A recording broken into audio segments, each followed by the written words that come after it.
kami akan memaparkan materi kami tentang integrasi numerik dengan aturan Riemann. Kepada pemateri saya persilakan. Baik, pertama kita masuk pada pengertian integral numerik yang menggunakan metode Riemann.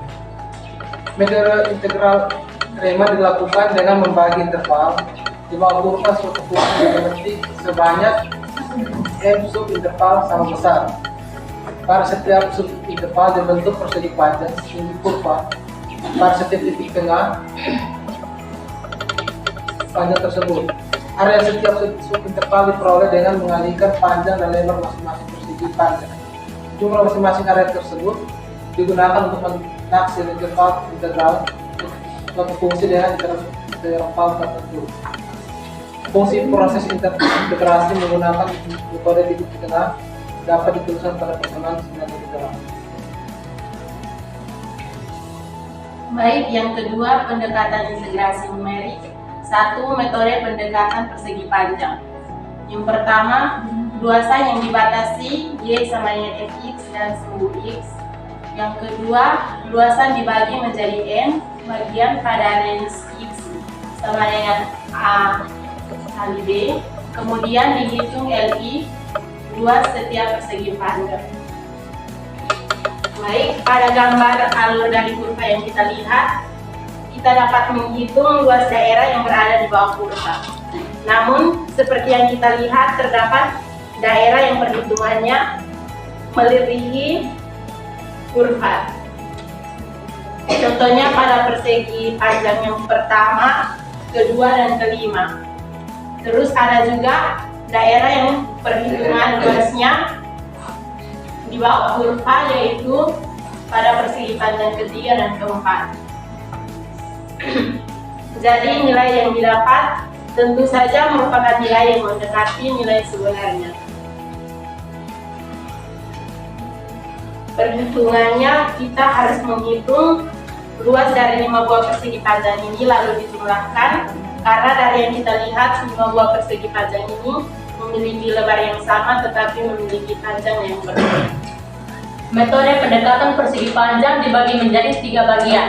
Yang pertama itu pendekatan Riemann kiri, pendekatan Riemann kanan, dan pendekatan Riemann tengah.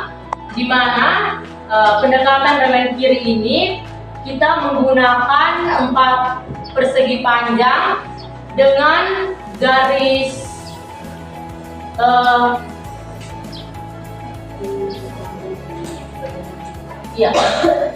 menghitung luas persegi panjang kotak pertama, kedua, ketiga, dan keempat. Jadi karena pendekatannya di bagian kiri, kita memperhatikan panjang di bagian kiri saja, di mana batas bawahnya 0 dan batas atasnya itu 2. Jadi di sini kita ketahui bahwa H sama dengan batas bawah dikurangi batas atas dibagi dengan N, di mana N yang kita ketahui itu adalah 4. Jadi sama dengan 2 dikurangi dengan batas bawahnya, batas bawah dikurangi batas atas, 2 dikurangi 0 dibagi dengan N-nya itu 4. Hasilnya itu sama dengan 0,5. Oke, lanjut pendekatan Riemann kanan, di mana seperti pendekatan Riemann kiri, namun di sini kita akan melihat di bagian kanan saja, di mana bagian kanannya itu di sini.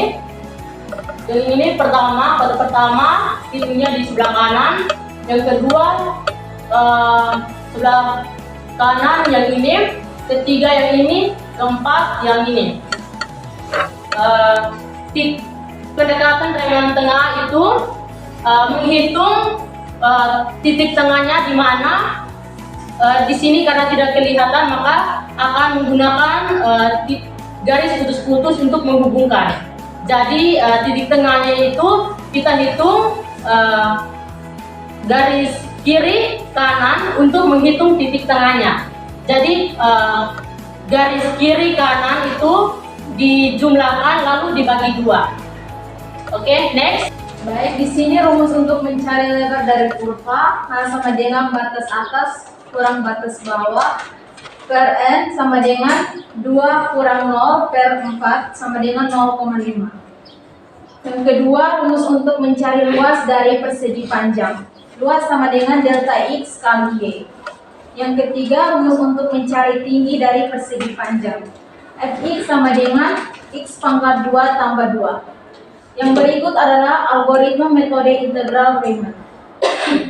Yang pertama, definisi fungsi fx. Kedua, tentukan batas bawah dan batas atas integrasi. Yang ketiga, tentukan jumlah pembagi area N. Yang berikut, yang keempat, hitung H sama dengan batas atas kurang batas bawah bagi N. Yang berikut, rumus untuk menghitung luas.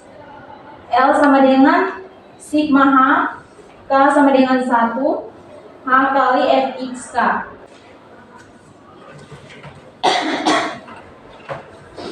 Baik, di sini kita akan menyelesaikan contoh soal dari ketiga pendekatan itu. Di sini yang pertama pendekatan persegi panjang dengan rentang tengah. Kalau yang tabel ini dia hasil dari yang sudah kita cari. Untuk mendapatkannya,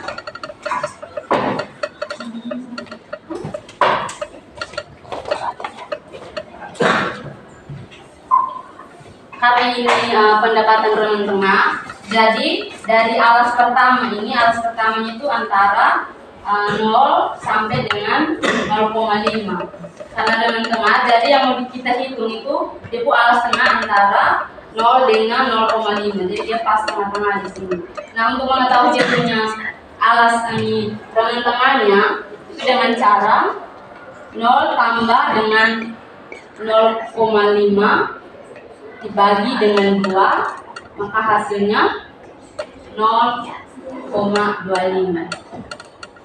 Dari alas yang sudah kita dapat, alas nilai tengah. Jadi dari alas nilai tengah yang kita dapat, kita akan menghitung nilai tingginya. Nilai tingginya itu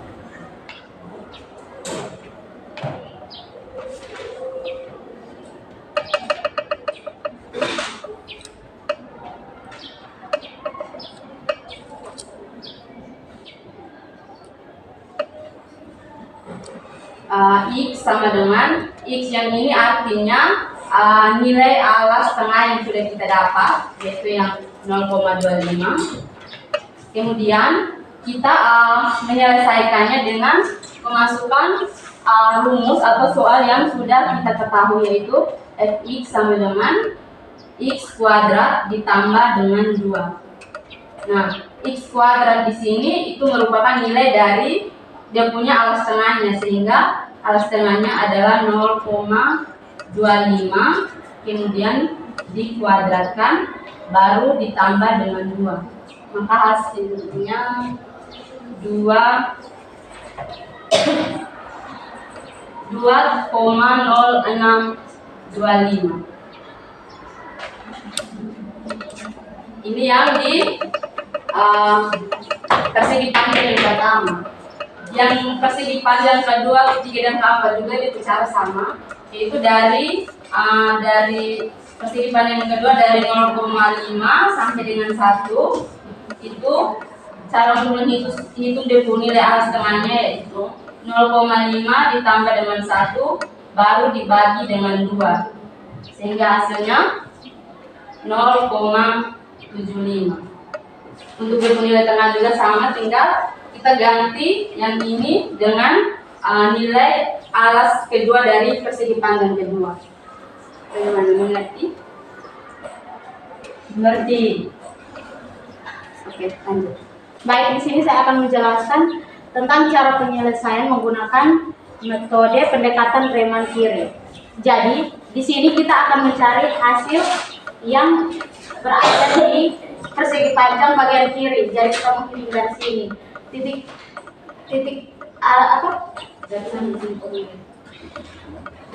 Jadi batas bawahnya itu 0 dan batas atasnya itu 2. Jadi di sini kita melihat ini batas kiri, garis kirinya itu ini di sini. Jadi di antara 0 dan 0,5 itu ada di hasil di sini 0. Jadi di sini kita mau mencari batas kiri dari persegi panjang berikut. Kita harus mencari luas dari semua persegi panjang. Jadi kita menggunakan rumus H sama dengan batas atas kurang batas bawah per N. Baik, di sini L sama dengan delta X kali Y. Misalnya untuk mencari ini luas persegi panjang pertama itu kita menggunakan ini L1 sama dengan 0,5 kali 0 tambah 2 tambah 2 sama dengan 1. Begitupun untuk luas yang berikutnya. Setelah itu kita akan menjumlahkan semua hasil yang seperti ini. Kemudian kita menjumlahkan L1, L2, L3 dan L4 dan hasilnya yaitu 5,75. Ya baik, di sini saya akan menjelaskan ini penyelesaian soal menggunakan metode pendekatan Riemann-Kahn. Di sini kurva menunjukkan batas bawah dengan batas atas, batas bawah 0, batas atas 2. Dari sini ya ada untuk menentukan tinggi dari kurva berikut. Yang pertama itu persegi panjang pertama itu dengan cara di sini sudah diketahui nilai X-nya sama dengan 0,5. Jadi untuk menentukan tinggi itu rumusnya sama dengan X kuadrat tambah 2. Dari sini X kuadratnya itu nilai 0,5. Jadi 0,5 dikuadratkan ditambah dengan 2. Jadi hasilnya 2,25. Selanjutnya untuk menentukan luas, jadi di sini rumusnya delta X kali Y. Jadi untuk mendapatkan luas itu hasil dari alas itu 0,5 dikali dengan tinggi yang dihasilkan itu 2,25. Jadi makanya hasilnya luas itu sama dengan 1,125. Untuk menentukan persegi panjang dari kedua dan ketiga dan keempat itu menggunakan rumus yang sama. Jadi untuk mendapatkan luas area itu di depan itu ada jumlah luasnya 7,5. Jadi untuk mendapatkan itu jumlah dari luas persegi panjang pertama, kedua, ketiga dan keempat. Jadi hasilnya 7,75. Sekian pemaparan materi kami. Jika dari teman-teman ada yang belum dipahami, mungkin bisa bertanya. Waktu dan kesempatan kami berikan. Baik, terima kasih atas kesempatan yang diberikan kepada saya. Dari kelompok 3 akan bertanya, apakah metode Riemann ini hanya digunakan untuk penyelesaian bangun ruang persegi panjang atau bangun ruang lain? Terima kasih. Baik, di sini saya akan menjawab pertanyaan dari teman Yanti. Di sini untuk metode Riemann ini bisa menggunakan bangun ruang yang selain persegi panjang. Di sini yang ditegaskan ini hanya luas area di bawah kurvanya. Ya. Jadi di sini kami menggunakan persegi panjang untuk menghitung area pada persegi panjang. Terima kasih. Apakah teman Yanti ada sanggahan? Terima kasih. Ada lagi? Baik, di sini saya akan bertanya, apakah daerah di luar kurva dapat dihitung atau tidak? Jelaskan. Oke, terima kasih. Lanjut, next. Ya, silakan. Oke, baik. Dari saya, bagaimana cara menentukan jumlah pembagi di area M? Terima kasih. Baik, saya akan menjawab pertanyaan dari kelompok 5, yaitu apakah area di luar kurva dapat dihitung atau tidak?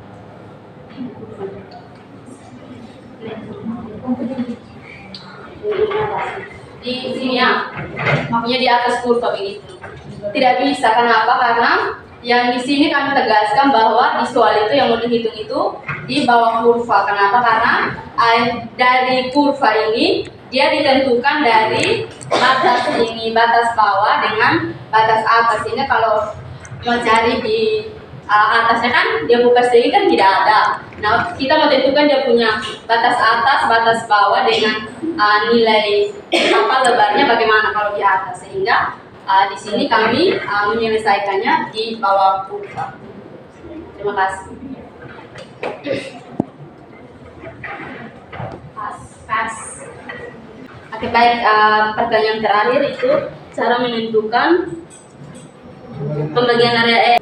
Makanya menentukan area N di sini dia maksud itu dari kurva ini nih, dari kurva ini di area N, maksudnya kurva ini kira-kira terdapat berapa persegi panjang begitu, sehingga di soal yang kami selesaikan itu makanya N-nya adalah 4 karena ini persegi panjang yang di kurva ini terdapat 4 persegi panjang. Jadi N itu kayak Jumlah dari persegi panjang. Sekian pemaparan materi kami. Mohon maaf jika terjadi kesalahan atau tutur kata yang tidak baik. Selamat siang, terima kasih.